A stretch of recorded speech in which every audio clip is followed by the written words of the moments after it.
అందరికీ శుభోదయం. విజయం సాధించడం లేదా ఫెయిల్యూర్ ఎదుర్కోవడం, ఓటమిని ఎదుర్కోవడం, ఈ రెండింటిలో మీకు ఏం కావాలి అని అడిగితే ఎవరైనా సరే ఇచ్చే సమాధానం ఏంటి? విజయం కావాలి అంటాం, నేను గెలవాలి అనుకుంటాం. మనం ఎంచుకున్నటువంటి రంగం ఏదైనా కావచ్చు, ఎంచుకున్నటువంటి లక్ష్యం ఏదైనా కావచ్చు, నేను సక్సెస్ కావాలి అనే ప్రతి ఒక్కరూ అనుకుంటారు. మరి మనం గెలవాలి అనుకున్నప్పటికీ కూడా ఎవరికైనా సరే మరి ఫెయిల్యూర్స్ ఎందుకు ఎదురవుతున్నాయి? ఎప్పుడో ఒకసారి ఓడిపోవడం అనేది సహజమే. ఓటమి అనేది మంచిదే, మనం గెలవడానికి కావలసినటువంటి మార్గాలను చూపిస్తుంది.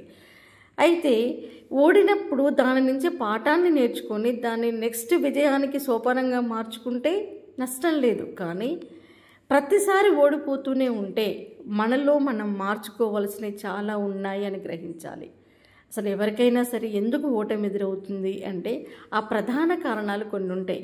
అవి మన లోపాలు అని మనం గ్రహించాం. మనకు తెలియకుండానే మనల్ని ఓడించేటటువంటివి, మనల్ని విజయానికి దూరం చేసేటటువంటి లక్షణాలు చాలా ఉంటాయి. అసలు ఏ విషయంలో అయినా సరే ఫెయిల్యూర్స్ గల కారణాలు ఏంటి?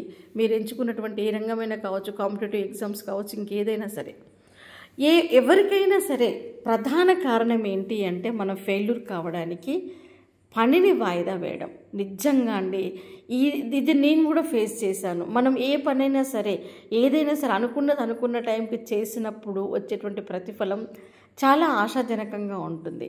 మనం వాయిదా వేసుకుంటూ పోతే ఏమవుతుంది? ఆటోమేటిక్గా మనకి ప్రెజర్ పెరిగిపోతుంది, ఒత్తిడి పెరిగిపోయి మనం ఆ పనిని చేయకుండా వదిలేసే సందర్భాలు కూడా వస్తాయి. ఎప్పుడైనా సరే టైంని యూటిలైజ్ చేసుకోవడం అనేది చాలా అవసరం. సమయం వృధా కాకుండా ఎప్పటి పని అప్పుడు చేసుకుంటూ పోతే, అనుకున్నట్టుగా ప్రణాళికాబద్ధంగా మనం చేసుకుంటూ పోతే, ఏ రోజు చేయాల్సిన పని ఆ రోజు చేసుకుంటూ పోతే ఖచ్చితంగా మనం విజయ బాటలో పయనిస్తున్నట్టే లెక్క. అంతేకాకుండా ఇంకా చాలామంది చేసేటువంటి పని ఏంటి అంటే, చేసేటువంటి తప్పేంటి అంటే, చేసే పని పట్ల లేదా చదువు పట్ల ఏకాగ్రత ఉండదు. చేస్తుంటారు, ఇప్పుడు నేను అది సాధించాలి, ఇది సాధించాలి అని చెప్పేసి తపనతోటి మొదలు పెడతారు. కాంపిటేటివ్ ఎగ్జామ్స్ అనగానే చాలా ఉత్సాహంగా మొదలు పెడతారు, లేదా ఇంకేదో నేను వ్యాపారం చేయాలని ఉత్సాహంగా మొదలు పెడతారు. కానీ ఆ ఎంచుకున్నటువంటి లక్ష్యం పట్ల, లేకపోతే వాళ్ళు చదువుతున్నటువంటి చదువు పట్ల ఏకాగ్రత అనేది చూపించరు. మనకి ఏకాగ్రత లేకుండా, కాన్సన్ట్రేషన్ లేకుండా, కన్సిస్టెన్సీ లేకుండా మనం ఎంత కష్టపడినా కూడా వేస్టే. అంటే మనం చదివింది మైండ్కి ఎక్కదు, మనం అనుకున్నటువంటి విషయంలో సక్సెస్ సాధించలేం. కాబట్టి ఎప్పుడు కూడా ఏదైనా సరే మనం సాధించాలి అంటే, గెలవాలి అంటే చేస్తున్న పని పట్ల ఏకాగ్రత అనేది చాలా అవసరం. అదేవిధంగా ఏ మనిషికైనా సరే ఓటమిలోకి నెట్టేసేటటువంటి ప్రధాన కారణాలలో, ప్రధానమైన వాటిల్లో, ముందు వరుసలో ఉండే వాటిల్లో నెగిటివ్ ఆలోచనలు గురించి మనం ముందుగా మాట్లాడుకోవాలి. మనకి పవర్ ఆఫ్ అట్రాక్షన్, ఏది ఆలోచిస్తే అది మనకు జరుగుతుంది. మన ఆలోచనలే మన జీవితం, మన ఆలోచనలే మన ఫలితం. కాబట్టి ఎట్టి పరిస్థితుల్లో నెగిటివ్ ఆలోచనలకి తావివ్వకండి.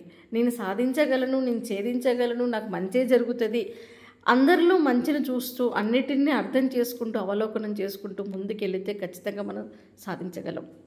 ఇంకొక విషయం ఏంటి అంటే, ప్రతి మనిషికి కూడా అనుకున్నప్పుడు ఉన్నంత పట్టుదల తర్వాత ఉండదు. ఒక లక్ష్యాన్ని ఎంచుకున్నప్పుడు చాలా మోటివేషన్గా ఉంటారు, క్రమక్రమంగా ఆ మోటివేషన్ తగ్గిపోయి పట్టుదల అనేది లోపిస్తుంది. మనం గెలవాలి అంటే ఖచ్చితంగా పట్టుదలని కొనసాగించాలి. అకుంఠిత దీక్షతో మనం కంటిన్యూ కావాలి. ఇంకా చాలామంది చేసే పెద్ద తప్పేంటో తెలుసా? ఆ పని మొదలు పెట్టకముందే నేను ఫెయిల్యూర్ అవుతానేమో అని భయపడిపోతుంటారు. నేను ఫెయిల్ అవుతానేమో, నేను సక్సెస్ సాధించలేనేమో, నేను పోటీ పడలేనేమో, ఇలాంటి నెగిటివ్ ఆలోచనలు భయానికి దారితీస్తాయి. ఫెయిల్యూర్కి భయపడిపోతుంటారు. ఎప్పుడైనా సరే గుర్తుపెట్టుకోండి, ఓటమికి భయపడొద్దు. ఓటమి ఒకవేళ ఎదురైనా దాన్ని అంగీకరించి, దాన్ని స్వీకరించి దాన్ని గెలుపుగా మార్చుకోవాలి. దానినే మనం దాని నుంచి నేర్చుకున్నటువంటి పాఠంతో మనం సక్సెస్ సాధించాలి. ఫెయిల్యూర్కి ఎట్టి పరిస్థితులు కూడా భయపడొద్దు. సో ఫెయిల్యూర్స్కి భయపడే వాళ్ళు విజయాన్ని సాధించలేరు. ఇంకా మనం చాలా సందర్భాల్లో చెప్పుకున్నాం, స్పష్టమైనటువంటి లక్ష్యం లేకపోవడం. అసలు నీకేం కావాలి, నువ్వేం సాధించాలి అనుకుంటున్నావు, సమాజంలో నిన్ను నువ్వు ఎలా నిరూపించుకోవాలనుకుంటున్నావు, నీ లక్ష్యం ఏంటి, నీ లక్ష్యానికి తగ్గట్టుగా నువ్వు కష్టపడగలవా లేదా, నీ లక్ష్యం నీ మేధస్సుకి సరిపోతుందా లేదా, అంటే నువ్వు సాధించగలిగే లక్ష్యాన్ని ఎంచుకున్నావా అంటే ఒక్కొక్కసారి కొన్నిటిని మనం మన శక్తిని మించి ఎంచుకుంటుంటాం. సో నువ్వు ఏం చేయగలవు, ఏం సాధించగలనే నమ్మకాన్ని నీ మీద పెట్టుకొని ఒక స్పష్టమైనటువంటి అవగాహనతో కూడినటువంటి లక్ష్యాన్ని ఏర్పరచుకోవడం అనేది జీవితంలో ప్రతి ఒక్కరికి ముఖ్యమైనటువంటి దశ, ముఖ్యమైనటువంటి ఘట్టం. స్పష్టమైన లక్ష్యం లేకపోతే మనం ఎంత కష్టపడినప్పటికీ కూడా అది బూడిదలో పోసిన పన్నీరే అవుతుంది. సక్సెస్ అనేది మన దరిదాపుల్లో కూడా రాదు. కాబట్టి స్పష్టమైనటువంటి లక్ష్యం అనేది మనకు అవసరం. ఇంకా మన ఫెయిల్యూర్స్కి ప్రధాన కారణాలలో ముఖ్యంగా మనం చెప్పుకోవాల్సింది అనవసరమైనటువంటి విషయాలను పట్టించుకోవడం. అసలు నిజంగా మనిషి తన జీవితంలో 30% కంటే పైన కాలాన్ని ఈ అనవసర విషయాలకే కేటాయిస్తారు. మనము ఇది ఎప్పుడు గ్రహిస్తామో తెలుసా? అన్నీ కోల్పోయినప్పుడు మన సమయాన్ని ఎంత వేస్ట్ చేసుకున్నాము, మన మానసిక శక్తిని ఎంత వృధా చేసుకున్నాము, మన జీవితాన్ని ఎంత వృధా చేసుకున్నాము అని బాధపడాల్సినటువంటి సందర్భం వస్తుంది. అప్పుడు బాధపడ్డా ఏమీ లాభం ఉండదు. కాబట్టి అనవసర విషయాలని పట్టించుకోకుండా వాటి మీద ఫోకస్ తగ్గించి ఏం చేస్తే మనం గెలుస్తాము, ఏం చేస్తే విజయం సాధిస్తాము అనే విషయాల మీద ఫోకస్ పెంచినట్లయితే ఖచ్చితంగా విజయ బాటలో మనం పయనిస్తున్నట్టే లెక్క. కాబట్టి మీకు సంబంధం లేని విషయాలు, అనవసరమైనటువంటి విషయాల మీద ఫోకస్ తగ్గించేసేయండి. వాటిని మీ మైండ్లో నుంచి డెలీట్ చేసేసేయండి. ఇంకా మనం ప్రతిసారి చెప్పుకునేటువంటి విషయమే కంఫర్ట్ జోన్లో బందీ అవ్వడం. ఇది బాగానే ఉంది కదా, ఈ ఉద్యోగం బాగానే ఉంది కదా, ఏదో జీవితం నడుస్తుంది కదా, నేను దీని నుంచి ఇంకెందుకు కష్టపడాలి, ఇదేదో హాయిగా ఉంది కదా, నేను ఎందుకు కష్టపడాలి. చాలామంది ఛాలెంజెస్ని కూడా స్వీకరించలేరు, ఒక ప్రయత్నం చేయలేరు, ఒక అడుగు ముందుకేయలేరు, ఒక కొత్త ప్రయత్నం చేయలేరు, కొత్తది నేర్చుకోలేరు, కొత్త ఆలోచన చేయలేరు, కొత్త వాళ్ళతో పరిచయం పెంచుకోలేరు. వీటన్నిటికీ గల కారణం ఏంటి అంటే, ఉన్న చోటనే ఉండిపోవడానికి గల కారణం ఏంటి అంటే రిస్క్ తీసుకోపోవడానికి వాళ్ళు సముఖంగా ఉండరు. దానికి కారణం కంఫర్ట్ జోన్లో బందీ కావడమే. ఇదేదో బాగానే ఉంది అంటే కష్టపడటానికి, తర్వాత రిస్క్ తీసుకోవడానికి శారీరకంగా మానసికంగా వాళ్ళను వాళ్ళు సంసిద్ధం చేసుకోపోగా ఎక్కడ వేసిన గొంగలు అక్కడే లాగానే అక్కడికే పరిమితమైపోతారు, అంతటితోటే అడ్జస్ట్ అయిపోతారు. గుర్తుపెట్టుకోండి, కంఫర్ట్ జోన్లో ఉంటే మనం సక్సెస్ సాధించలేము. కంఫర్ట్ జోన్లో ఉన్న వాళ్ళకి బర్నింగ్ డిజైర్ అనేది ఉండదు, సాధించాలి అన్న తపన ఉండదు, కష్టపడాలి అన్న తపన ఉండదు. ఇదేదో నడుస్తుంది కదా, కాలం నడవనియండి అన్నట్టుగా ఉంటుంది.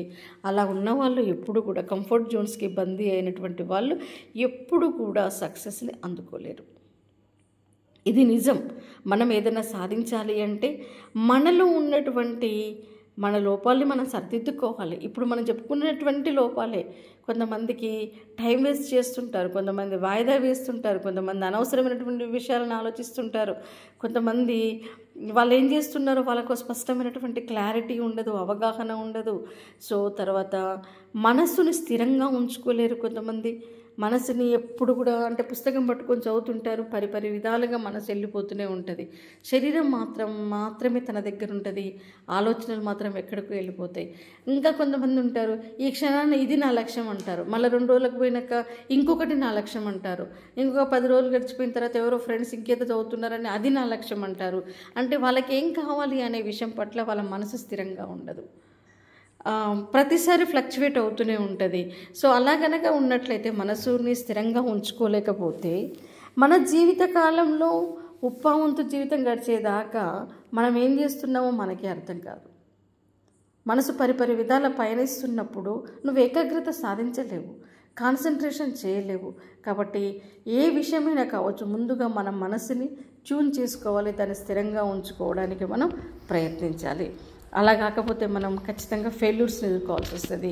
ముఖ్యంగా మనం గెలవాలి అంటే నిజంగా గెలుపు ఓటములకి కేంద్ర బిందువులో మనమే. మన ఆలోచనలు, మనం స్వీకరించే విధానము, మనం వేసే అడుగులు, తీసుకున్న నిర్ణయాలు ఇవే మన గెలుపుని లేదా ఓటమిని నిర్ణయిస్తాయి. సో ముందుగా మనం గెలవాలి అంటే మనతో మనం యుద్ధం చేయాలని చాలా సందర్భాల్లో చెప్పుకున్నాం. మనలో ఉన్నటువంటి అంతర్గత శత్రువుల్ని ముందుగా మనం ఓడించాలి. మన శత్రువులు ఎక్కడో ఉండరు, మనలోనే ఉంటారు. మనలో ఉన్నటువంటి శత్రువుల వల్ల మనం బయట శత్రువుల్ని బయట కూడా మనకు శత్రువులు ఏర్పడే పరిస్థితులు మనకు ఏర్పడుతుంటాయి ఒక్కొక్కసారి. బయటి శత్రువుల కంటే ప్రమాదకరమైనటువంటి శత్రువులు ఏంటో తెలుసా? మన అంతర్గత శత్రువులు. బయటి శత్రువులతోటి మనం ఒకసారి యుద్ధం చేస్తే ఆ సమస్య అక్కడికి సమసిపోతుందేమో, కానీ అంతర్గత శత్రువులతోటి జీవితాంతం మనకి నష్టం జరుగుతూనే ఉంటుంది. మనల్ని మనం మార్చుకోకపోతే లైఫ్ లాంగ్ మనం నష్టపోతూనే ఉంటాం, కష్టపడుతూనే ఉంటాం. కాబట్టి మన లోపాలని మనం సరిదిద్దుకోవాలి. మన అంతరాత్మ సాక్షిగా మన లోపాలని మనం యాక్సెప్ట్ చేయాలి, వాటిని మార్చుకోవాలి. మార్పు దిశలో ప్రయాణించడానికి ప్రతి మనిషి కూడా సంసిద్ధంగా ఉన్నప్పుడు ఖచ్చితంగా నేను గెలవాలి అంటే నేను ఈ మార్పు చేసుకోవాలి అన్న అవగాహన మనకు ఉన్నప్పుడు మనల్ని మనం మార్చుకోవాలి. ఖచ్చితంగా గెలుపు దిశలో మనం ప్రయాణించాల్సిన అవసరం ఉంటుంది. సో ఈ కారణాలని మనం వదిలిపెడితే ఖచ్చితంగా సక్సెస్ మనదే అవుతుంది. సో ఇప్పుడు మనం చెప్పుకున్నటువంటి ఇక్కడ ఉన్నటువంటి ఇవన్నీ కూడా మనకు తెలియని మన శత్రువులే. కాబట్టి మన శత్రువుల్ని మనం జయించి మన లోపాలని మనం సరిదిద్దుకొని ఈ ఓటమికి కారణమైనటువంటి కారణాలు ఉన్నాయి చూసారా, ఈ అవలక్షణాలు అనుకోండి, ఈ లక్షణాల నుండి మనం బయటపడగలిగితే ఖచ్చితంగా మనకి విజయం అనేది వరిస్తుంది.